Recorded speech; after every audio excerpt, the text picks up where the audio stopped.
Seriozisht nuk e di ky njeri a nuk din, apo flet me qaq bindje për diçka që e din që është ndryshe. Ja, e di që o të rajt.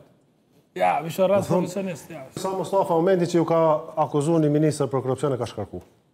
Cilin?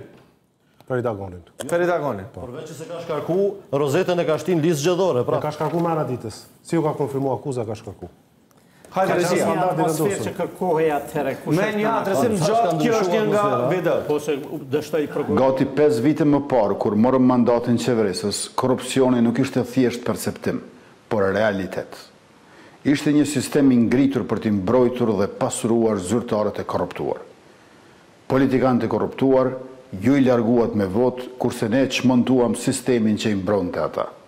Ndryshuam kornizën ligjore dhe deponuam qindra lëndë në prokurori, miratuam pakon e ligjeve kundër korrupsionit ndërlidhura me të ardhurat, dhuratat dhe deklarimin e pasurisë së zyrtarëve publik, qartësuam mandatin e agjencisë për parandalimin e korrupsionit dhe miratuam 2 herë ligjin për byron shtetërore për konfiskimin e pasurisë së pajustifikueshme.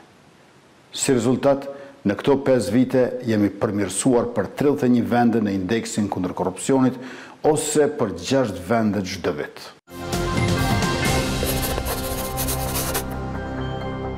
Kam problem. Se jemi në transmetim, unë kam problem. Seriozisht nuk e di ky njeri a nuk din, apo flet me qaq bindje për diçka që e din që është ndryshe. Ja, e di që o të rajt. Ja, vishë rast profesionist, ja. Ligji për që përqesin 31 vendet më mirë, edhe ata s'po di kanë. po ta kallëzoj edhe në histori.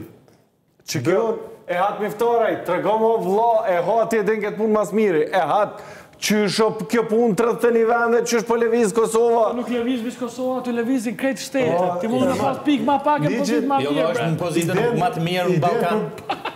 Erman, idenë për byron shtetërore të hetimit, për herë të parë kam dhënë unë.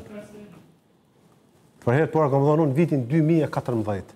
Dhe ka qenë për një arsye tepër praktike.